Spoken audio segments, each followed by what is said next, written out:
Good morning বন্ধুরা, কেমন আছো? আশা করি ভালো আছো। আমিও খুব ভালো আছি। তো বন্ধুরা, আজ শনিবার আর এখন কিন্তু ঘড়িতে বাজে সকাল 8:30। আর আমার কিন্তু মুগের ডাল, বেগুন ভাজা, ওল ভাতে, কলমি শাক বাদাম দিয়ে ভাজা, দেখে দেখো আলু পোস্ত, আর কিন্তু সোয়াবিন তরকারি করেছি। সোয়াবিনের মধ্যে দিয়ে দিয়েছি বন্ধুরা কয়েকটা পনির। তো রান্নাবান্না সকাল সকাল কমপ্লিট করে নিই 10টার মধ্যে, তার কারণ ছেলে অফিস যাবে। বাবুর তো আজকে ছুটি আছে, কিন্তু ছেলের আজকে অফিস আছে, তাই ছেলের খাবারটা যাবে বলেই তাড়াতাড়ি করে রান্না করে নিই। এদিকে দেখো বন্ধুরা, খাওয়া দাওয়া করে আমি তো প্রায় শুয়ে পড়েছি। বাবুকে বলেছিলাম যে দিদি দুটো তাল দিয়ে গেছে, তালটা কিন্তু বাবু আজকেই করো। আমার ছেলে কিন্তু তালের বড়া খেতে খুব ভালোবাসে, আমিও ভীষণ ভালোবাসি বন্ধুরা। তো যাই হোক, আমার মা কিন্তু পছন্দ করে না।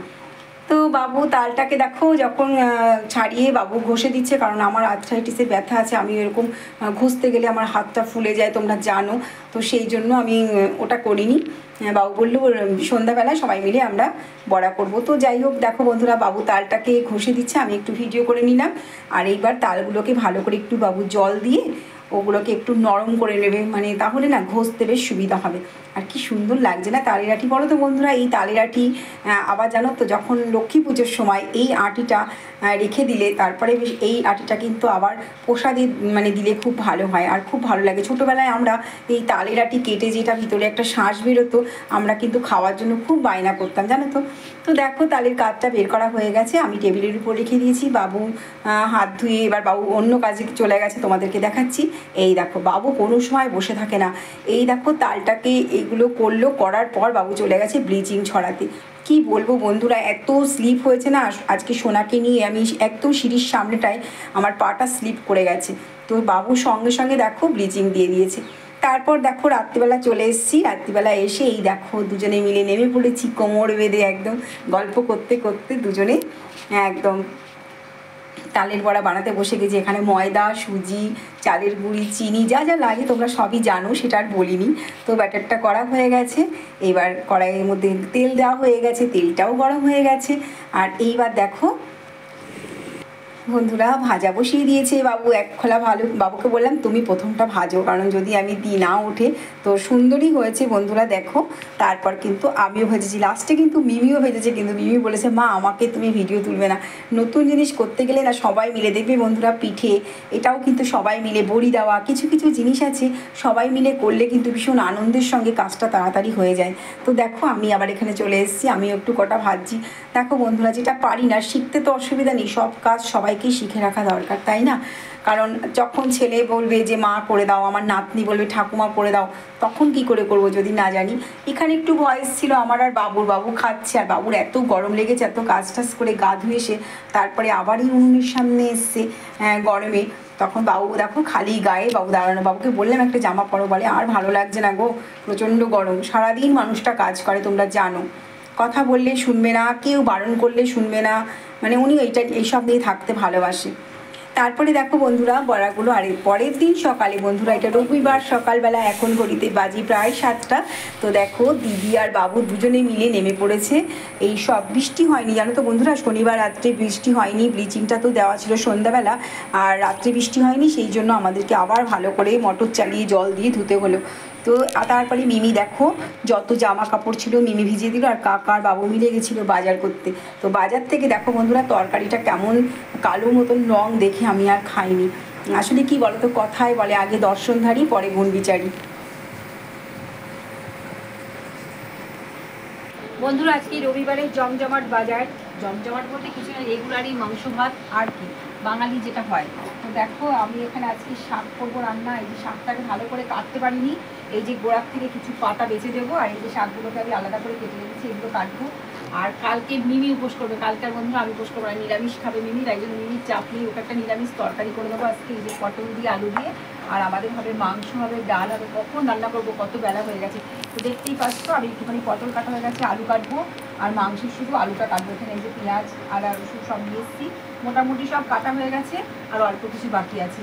তো পটাপট আমি শাকটাকে আগে কুচিয়ে নেবো আলু পটলটা কাটার পরে। বন্ধুরা দেখো শাকটা আমার কাটা হয়ে গেছে, এর থেকে বেশি কুচি করতে আমি পাচ্ছি না, যেহেতু আমার আঙুলটায় ব্যথা রয়েছে। তো এই যে তারপরে দেখো বন্ধুরা, ছেলে বৃষ্টিতে গাড়ির ঘরে ঢুকেছিল, গাড়িটা রেখে এইসব জিনিসপত্র নিয়ে চলে এসছে। আমি সকালবেলা একটা ভিডিও দেখছিলাম, তার মধ্যে ইলিশ মাছ কাটছিল। জানো বন্ধুরা, আমি বলার মধ্যে শুধু বলেছি ভিডিওটা দেখ কি সুন্দর মাছগুলো, অমনি ছেলে কিনে নিয়ে এসছে। 1200 টাকা লেগেছে এই মাছটা, জানো তো বন্ধুরা, 5-6 পিস হয়েছে মাত্র। তো আমি একদিনেই খাবো, আমি মাছগুলোকে বাবুকে দিয়ে আবার কাটালাম। তারপরে দেখো মিমি উপোস করেছে, যেহেতু আজকে মিমি উপোস রয়েছে, কালকে মিমির জন্য ফার্স্টেই কিন্তু আমার মোছা গ্যাস, আগে ওর জন্য একটু পনির আর পটল রান্না করে দিয়েছি। কেন বলো তো বন্ধুরা, আমরা মাটন খাবো আর ও খাবে না, এটা একটা খারাপ লাগে না? কিন্তু আমি কিন্তু ওর জন্য তুলে রেখেছি ফ্রিজে আগের থেকেই। বাসি মটন কিন্তু খেতে খুব সুন্দর লাগে, আমার তো ভীষণ ভালো লাগে। তোমাদের কার কেমন লাগে জানি না, একবার খেয়ে দেখো, সত্যিই খুব ভালো লাগে। তারপরে দেখো নিরামিষ তরকারিটা মিমি বলছে মা দারুণ হয়েছে, তো ওর জন্য এরকম একটু করে দিয়েছি, আর আমের চাটনি দিয়ে বেচারা ভাত খেয়েছে, আর আলু সিদ্ধ ঘি দিয়ে। তারপরে কি বলো তো বন্ধুরা, আমরা খাবো ও খাবে না, সত্যি কিন্তু খারাপ লাগে। তারপরে মটনটাকে বেশ ভালো করে জমিয়ে ভালো করে মাখছি বন্ধুরা, সব কিছু মশলা ওর মধ্যে দিয়ে ঠেসে ঠেসে কিন্তু ওই মটনটাকে মেখে রাখছি। মানে রবিবার দিনটা আমার যে কী পরিশ্রম হয় বন্ধুরা, বলে বোঝাতে পারবো না। নাতনির জন্য একরকমভাবে চিকেন করতে হয়, ছেলের জন্য একরকমভাবে করতে হয়, মটনটা নিজেদের জন্য করতে হয়, মাছ থাকলে মাছ করতে হয়, কিন্তু আজকে আর মাছ করিনি। তো দেখো এবার কিন্তু আমি একটু পেঁয়াজ রসুন আদা আবার তেলের মধ্যে কিছুটা ফোড়ন দেওয়ার পর আমি কিন্তু আবার এই মাংস, ম্যারিনেট করা মাংসটাকে আমি দিয়ে দিলাম। তো যে যেখান থেকে আমার ভিডিওটা দেখছো সবাইকে বলছি একটা লাইক দিয়ে ভিডিওটা শুরু করো, আর কেউ স্কিপ করে ভিডিও দেখো না প্লিজ। যদি ভিডিও ভালো না লাগে দেখো না, কিন্তু কেউ স্কিপ করে দেখো না। আর যদি ভিডিওটা ভালো লাগে অবশ্যই লাইক দিয়ে পাশে থেকো বন্ধুরা। তোমাদের একটা লাইক আমাকে ভিডিও বানানোর জন্য আরও উৎসাহিত করবে। আর তোমরা যদি আমার ভিডিওগুলো ঠিকভাবে না দেখো তাহলে আমারও কিন্তু ভিডিও বানাতে ইচ্ছা করবে না, তাই না? তো দেখো ঢাকা চাপা দিয়ে দিলাম। এখানে দেখো সোনার চিকেন স্যুপটা হয়ে গেছে, সোনা এটা দিয়ে সোনাকে খাইয়ে দেবে ওর মা। এদিকে আমাদের মাটনটা এখনও হচ্ছে।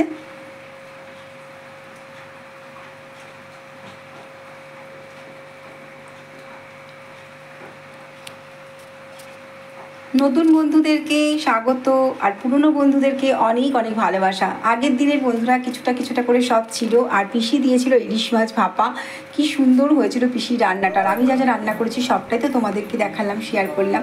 তো বন্ধুরা স্নান ধান করে দেখো উঠে এসে একটু বসেছি, এবার শোবো। আর এটার অবস্থা দেখো, দাঁত বানাচ্ছে, দুটো কাজু দুপাশে ঢুকিয়ে বলছে ঠাম্মি ঠাম্মি এটা আমার দাঁত, এটা আমার হাতির দাঁত, দেখেছো কি দুষ্টু, চিন্তা করতে পারবে না, বলবে আমি এলিফ্যান্ট সাজি। এদিকে দেখো মিনি, এদিকে চার্জার, আমাদের সব সময় কাজ ফোনে চার্জার গোজা, তাই ও বলতে যাচ্ছে যে মেয়ে সবসময় ফেলে দেয়। 50 50 50 50